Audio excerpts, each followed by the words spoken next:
This show is brought to you by Safety FM.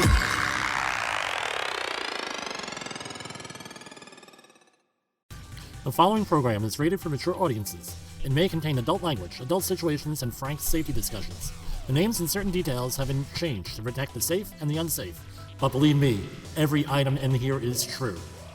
Jim, what does it take to motivate people, especially in safety? I get asked this question all the time. Or another one. I don't understand it. I have X, Y, and Z credential from ABC organization. I have this, I have that, but still, no one ever listens to me.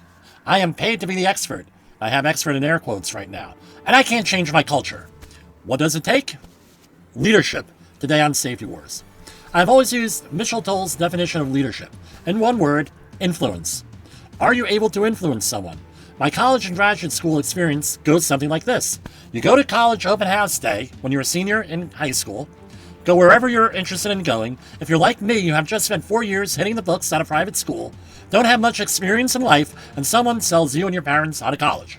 And it's always the same sales pitch. Pay us to teach you how to do something, and then you get a degree. You graduate, become an expert, and make lots of money. You find out, usually on the first day of work, 4.5, 5 years later, that you don't know as much as you thought. No one listens to you, and the pay for most careers starting out is not good for at least the first 3 to 5 years. The safety field follows a similar arc. Someone in the system decides to send you along for more training. You get numerous safety training sessions and certifications. This doesn't matter what level of education you have. College, high school, graduate school, postgraduate school, doesn't matter. Maybe you go through a couple of certificate programs. If you're like me, you're a professional continuing education guy. You get a couple of credentials under your belt. On paper, you at least become a subject matter expert. You figure, hey, my knowledge will gain me respect, and people will like me, and people will follow my instructions because look at me, I have all this stuff. You go through this, and guess what happens? People still don't listen to you in the workplace.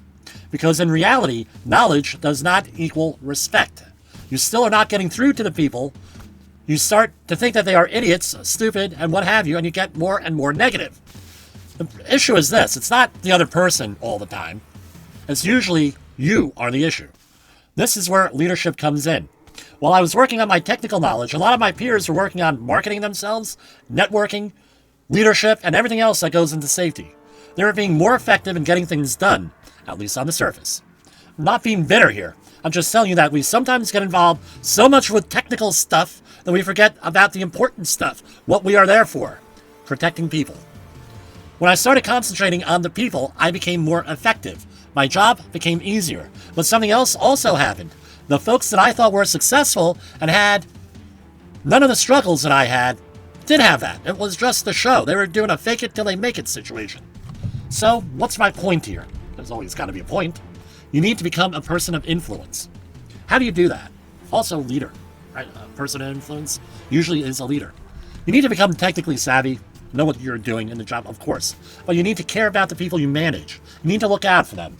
Don't belittle them. If you're looking for respect, you got to show them a little respect. The list could go on and on. However you define a leader, become one. Don't fall into the trap that leadership is people doing as I tell them. There are plenty of programs out there in leadership. We have one that I developed. Contact me at jim@safetywars.com for more info.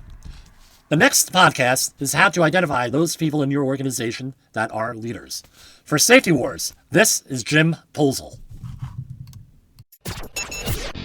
The views and opinions expressed on this podcast are those of the host and its guest and do not necessarily reflect the official policy or position of the company. Examples of analysis discussed within this podcast are only examples. They should not be utilized in the real world as the only solution available, as they are based only on very limited and dated open source information. Assumptions made within this analysis are not reflective of the position of the company.